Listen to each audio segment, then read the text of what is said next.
ಮಹಾರಾಷ್ಟ್ರ ಸ್ಥಳೀಯ ಸಂಸ್ಥೆ ಚುನಾವಣೆಯಲ್ಲಿ ಬಿಜೆಪಿಗೆ ಭರ್ಜರಿ ಗೆಲುವು. ಜಿಲ್ಲಾ ಬಿಜೆಪಿ ವತಿಯಿಂದ ಬೀದರ್ನಲ್ಲಿ ವಿಜಯೋತ್ಸವ.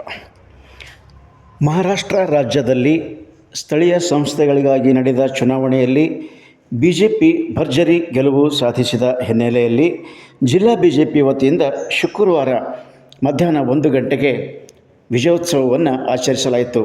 ಈ ಸಂದರ್ಭದಲ್ಲಿ ಕಾರ್ಯಕರ್ತರು ಮತ್ತು ಪಕ್ಷದ ಮುಖಂಡರು ಪಟಾಕಿ ಸಿಡಿಸಿ ಸಂಭ್ರಮಿಸಿದ್ದಲ್ಲದೆ ಸಿಹಿ ವಿನಿಮಯಿಸಿಕೊಂಡು ಖುಷಿಪಟ್ಟರು. ಈ ಸಂದರ್ಭದಲ್ಲಿ ಪಕ್ಷದ ಜಿಲ್ಲಾ ಘಟಕದ ಅಧ್ಯಕ್ಷ ಸೋಮನಾಥ್ ಪಾಟೀಲ್ ಅವರು ಮಾತನಾಡಿದರು. ಪಕ್ಷದ ಮುಖಂಡರಾದ ಗುರುನಾಥ ಜಾಂತಿಕರ್, ಕಿರಣ್ ಪಾಟೀಲ್, ಬಾಬು ವಾಲಿ ಸೇರಿದಂತೆ ಪಕ್ಷದ ವಿವಿಧ ಹಂತದ ಪ್ರಮುಖ ಪದಾಧಿಕಾರಿಗಳು, ನೂರಾರು ಸಂಖ್ಯೆಯ ಕಾರ್ಯಕರ್ತರು ಈ ಸಂದರ್ಭಕ್ಕೆ ಸಾಕ್ಷಿಯಾದರು.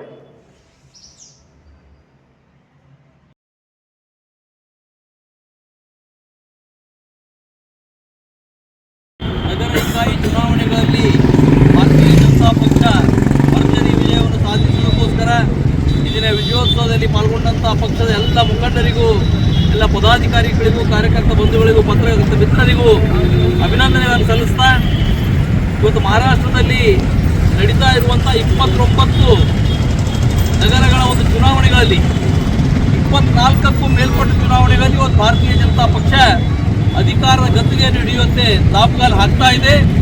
ವಿಶೇಷವಾಗಿ ಮುಂಬೈ ಮಹಾನಗರ ಪಾಲಿಕೆ ಬಹುಶಃ ಒಂದು 4-5 ರಾಜ್ಯಗಳು ಸೇರಿಸಿದ್ರು ಕೂಡ ಅಷ್ಟು ಬಜೆಟ್ ಆಗೋದಿಲ್ಲ. ಇವತ್ತು ಮುಂಬೈ ಮಹಾನಗರ ಪಾಲಿಕೆ 60,000 ಕೋಟಿ ರೂಪಾಯಿ ಬಜೆಟ್ ಇರುವಂಥ ಒಂದು ಮಹಾನಗರ ಪಾಲಿಕೆ.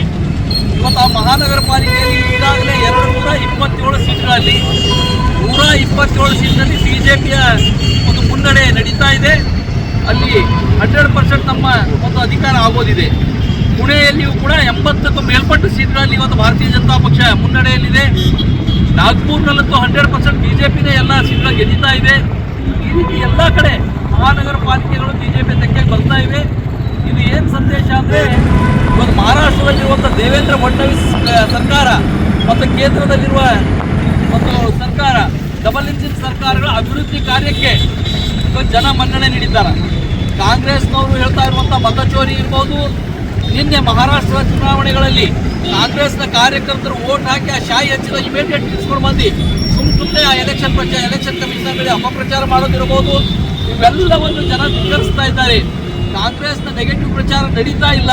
ಇವತ್ತು ಕಾಂಗ್ರೆಸ್ ಎಷ್ಟು ಕಮ್ಜೋರ್ ಆಗಿದೆ ಅಂದರೆ, ಇವತ್ತು ಅವ್ರ ಪಕ್ಷದಿಂದ ನಿಂತ ಸುಮಾರು 100 ಜನ ಅಭ್ಯರ್ಥಿಗಳು ಕಣದಿಂದ ಹಿಂದೆ ಸತ್ತಿದ್ದಾರೆ.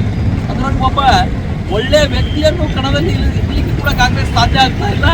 ಇದರಿಂದ ಇದು ಏನು ತೋರಿಸ್ತಾ ಇದೆ, ಕಾಂಗ್ರೆಸ್ ದೇಶ ಕಾಂಗ್ರೆಸ್ ಮುಕ್ತ ಆಗ್ತಾ ಇದೆ. ಮಹಾರಾಷ್ಟ್ರ ಚುನಾವಣೆ ಒಂದು ದೊಡ್ಡ ಉದಾಹರಣೆ ಇದೆ. ಬರುವಂಥ ದಿನದಲ್ಲಿ ಜೂನ್ ಒಳಗಡೆ ನಮ್ಮ ಬೆಂಗಳೂರು ಮಹಾನಗರ ಪಾಲಿಕೆ ಚುನಾವಣೆಗಳು ನಡೀತಾ ಇವೆ. ಅಲ್ಲಿಯೂ ಕೂಡ ಹಾಗೂ ಬರುವಂಥ ದಿನದಲ್ಲಿ ಜಿಲ್ಲಾ ಪಂಚಾಯತ್, ತಾಲೂಕು ಪಂಚಾಯತ್ ಚುನಾವಣೆಗಳು ಕೂಡ ನಮ್ಮ ಕಾರ್ಯಕರ್ತರ ಚುನಾವಣೆ ಕರ್ನಾಟಕದಲ್ಲಿ ನಡೆಯುತ್ತಿವೆ.